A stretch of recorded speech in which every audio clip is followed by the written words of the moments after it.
आज के इस वीडियो में हम बात करेंगे भारत में प्रदूषण की समस्या के बारे में। भारत एक ऐसा देश है जहां प्रकृति काफी सुंदर है तथा हर तरह की मौसम ऋतु भारत में पाई जाती है।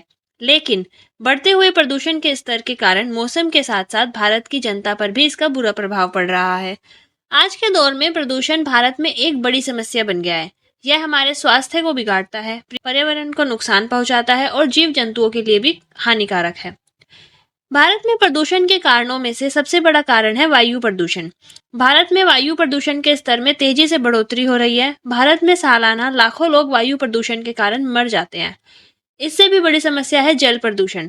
जल प्रदूषण के कारण हमारी नदियां, झीलें और समुद्रों को नुकसान पहुंचता है। एक अध्ययन के अनुसार भारत में 80% से अधिक नदियों का जल प्रदूषित हो गया है।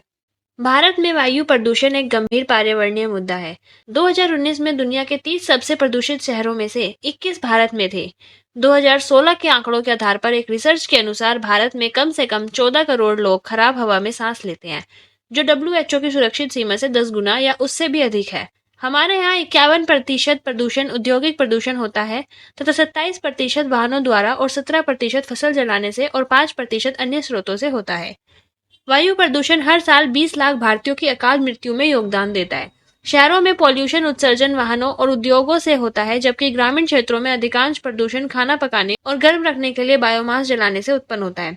शरद ऋतु और वसंत के महीनों में कृषि क्षेत्रों में बड़े पैमाने पर फसल अवशेषों को जलाना धुएं, धुंध और कण प्रदूषण का एक प्रमुख स्रोत है। भारत में ग्रीन हाउस गैसों का प्रति व्यक्ति उत्सर्जन दुनिया के मुकाबले कम है, लेकिन कुल मिलाकर हमारा देश चीन और अमेरिका के बाद तीसरा सबसे बड़ा ग्रीन हाउस गैस उत्पादक है। यहाँ हालात इतने खराब हैं कि धूम्रपान ना करने वालों पर 2013 के एक अध्ययन में पाया गया कि यूरोपीय लोगों की तुलना में भारतीयों के फेफड़े 30% कमजोर हैं। भारत में वायु प्रदूषण में धूल और निर्माण का योगदान लगभग 59% है, जिसके बाद अपशिष्ट या कूड़ा जलाना आता है। क्राफ्टिंग गतिविधियां ज्यादातर शहरी क्षेत्रों में होती हैं, जबकि अपशिष्ट या कूड़ा जलाना ग्रामीण क्षेत्रों में होता है। ग्रामीण भारत में खाना पकाने का ईंधन सूखे घास, जलाऊ लकड़ी के टुकड़े, घास, पत्तियां और ज्यादातर पशुओं के गोबर के गीले मिश्रण से तैयार किया जाता है। जब यह जलता है तो यह कोयले की तुलना में 5 गुना अधिक मात्रा में धुआं और कई इंडोर वायु प्रदूषक पैदा करता है। अधिकतर ग्रामीण भारतीय परिवार खाना पकाने के ईंधन के रूप में बायोमास केक, ईंधन की लकड़ी और कचरे का उपयोग करते हैं। रिसर्च से पता चलता है कि भारत में 10 करोड़ से अधिक परिवार प्रतिदिन दिन में 2 से 3 बार ऐसे चूल्हे का उपयोग करते हैं। खराब ग्रामीण राजमार्गों और ऊर्जा अवसंरचना के कारण भारत के ग्रामीण हिस्सों और छोटे शहरों में स्वच्छ ईंधन और बिजली उपलब्ध नहीं है। भारत हर साल अमेरिका की तुलना में 10 गुना अधिक जलाऊ लकड़ी जलाता है। पंजाब और इसके आसपास के क्षेत्र में गेहूं की बुआई के लिए भूमि को जल्दी से तैयार करने के लिए कटाई के बाद चावल के अवशेषों को जला दिया जाता है, जिससे इस राज्य तथा आसपास के एरिया में प्रदूषण का स्तर अचानक बढ़ जाता है। भारत के शहरों और कस्बों में ट्रैफिक की भीड़ बहुत ज्यादा है। ट्रैफिक की भीड़ हमारी औसत गति को कम कर देती है।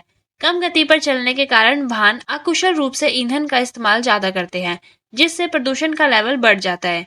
इसी वायु प्रदूषण के कारण बेंगलोर जैसे शहरों में लगभग 50% बच्चे अस्थमा से पीड़ित हैं।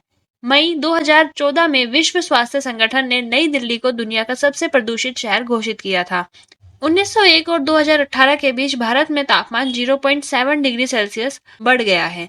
यह कहने में तो 1 डिग्री से भी कम है, पर इसका प्रभाव हमारे दैनिक जीवन पर और फसलों पर ज्यादा दिखाई देता है। भारत में जलवायु परिवर्तन का गहरा प्रभाव पड़ रहा है। 2015 में जलवायु परिवर्तन से सबसे अधिक प्रभावित देशों की सूची में हम चौथे स्थान पर थे। भारत हर साल लगभग 3 गीगाटॉन CO2 ग्रीन हाउस गैसों का उत्सर्जन करता है, जो कि प्रति व्यक्ति लगभग 2.5 टन है। हालांकि यह विश्व औसत से कम है। विश्व की जनसंख्या का 17% होने के बावजूद हमारा देश वैश्विक उत्सर्जन का 7% ही उत्सर्जन करता है। 2010 के लिए global burden of disease study हुई, जो 2013 में प्रकाशित हुई थी। इस स्टडी में पाया गया कि भारी वायु प्रदूषण भारत में 5वां सबसे बड़ा हत्यारा था और 2010 में वायु प्रदूषण से संबंधित बीमारियों से लगभग 6,20,000 शुरुआती मौतें हुई थी। विश्व स्वास्थ्य संगठन के अध्ययन के अनुसार दुनिया के 20 सबसे प्रदूषित शहरों में से 13 भारत में है। According to the non profit Health Effects Institute, वायु प्रदूषण के कारण हर साल 10 लाख से अधिक भारतीय समय से पहले मर जाते हैं।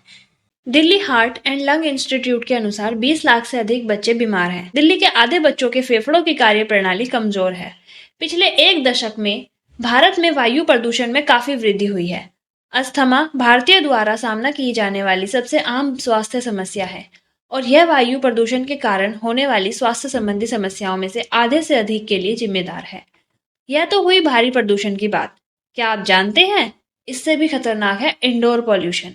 हमारी जिंदगी में हम बहुत सारी चीजें करते हैं जो हमारे घर के अंदर पॉल्यूशन क्रिएट करती है, जैसे cigarette smoking, using gas stoves, burning incense sticks and even cleaning products can contribute to indoor pollution. और इससे खतरनाक बात यह है कि इंडोर पॉल्यूशन की वजह से हमारे हेल्थ पर बहुत बुरा असर पड़ता है। According to a recent report by the World Health Organization, 15 lakh से ज्यादा लोग हर साल इंडोर पॉल्यूशन की वजह से मारे जाते हैं। इसके अलावा एक रिसर्च स्टडी से पता चला है कि इंडोर पोल्यूशन के लेवल आउटडोर पोल्यूशन के लेवल से भी ज्यादा होते हैं और इसका सीधा मतलब है कि आउटडोर पोल्यूशन से ज्यादा खतरनाक इंडोर पोल्यूशन है, क्योंकि हम अपना ज्यादा टाइम बाहर की बजाय अपने घर पर बिताते हैं। तो अब सवाल ये उठता है कि हम कर क्या सकते हैं अपने घर में इंडोर पोल्यूशन को कंट्रोल करने के लिए। इसके लिए हम कुछ कदम उठा सकते हैं। सबसे पहले सिगरेट स्मोकिंग को बिल्कुल अवॉइड करना चाहिए। सिगरेट स्मोकिंग में बहुत सारे हार्मफुल केमिकल्स होते हैं जो हमारे रेस्पिरेटरी सिस्टम के लिए बहुत डेंजरस साबित होते हैं। हमारे घर पर जो स्मोकर है उनको इंडोर स्मोकिंग की परमिशन ना दें। गैस स्टोव्स का यूज करने से पहले वेंटिलेशन सिस्टम को सही से चेक करना चाहिए। अगर वेंटिलेशन सिस्टम सही से वर्क नहीं कर रहा है तो गैस स्टोव से निकले हार्मफुल केमिकल्स हमारे घर के अंदर ही रह जाते हैं। अगर आप इंसेंस स्टिक का यूज करते हैं तो उसे कम से कम यूज करें। इंसेंस स्टिक्स में भी बहुत सारे हार्मफुल केमिकल्स होते हैं जो हमारे हेल्थ के लिए बहुत बुरा है। अभी गर्मी के मौसम में हम मच्छर से बचने के लिए ऑल आउट जैसी मशीनों या कोयल का यूज करते हैं। लंबे समय तक इनका प्रयोग भी हमें बीमार करता है। आप चाहो तो इनकी यूज होने वाली लिक्विड वेपराइज पर डिस्क्रिप्शन पढ़ सकते हैं, जिस पर चेतावनी साफ शब्दों में लिखी रहती है। और आखिरी बात, क्लीनिंग प्रोडक्ट्स का यूज करते वक्त हमें इको फ्रेंडली क्लीनिंग प्रोडक्ट्स का यूज करना चाहिए, क्योंकि क्लीनिंग प्रोडक्ट्स में भी बहुत सारे केमिकल्स होते हैं जो हमारे रेस्पिरेटरी सिस्टम को बहुत नुकसान पहुंचाते हैं। नियमित रूप से वाहनों की निगरानी करें ताकि वे प्रदूषण मानकों के अनुसार हो। ध्वनि प्रदूषण कम करें। नए वृक्ष लगाने का समर्थन करें। नए और पुराने वृक्षों की देखभाल करें। पर्यावरण मित्रों को प्रोत्साहित करें। वास्तविक स्थिति को जानने के लिए विभिन्न संस्थाओं के साथ सहयोग करें। अपने घर के आसपास कचरे को साफ रखें। प्लास्टिक का इस्तेमाल कम से कम करें।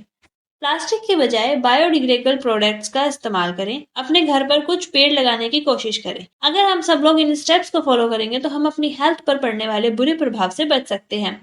और आउटडोर पॉल्यूशन से बचने के लिए प्लास्टिक जैसी चीजों को जलाना बंद करें। अगर घर से बाहर अकेले जा रहे हैं तो कोशिश करें पब्लिक ट्रांसपोर्ट का यूज ज्यादा से ज्यादा करें। अपने आसपास पेड़ लगाएं। अगर ऐसा ना कर पा रहे हैं तो जो पेड़ पहले से लगे हुए हैं उनकी देखभाल करें। उनको मरने ना दें। अपने परिवार के बड़ों को जागरूक करें। धन्यवाद।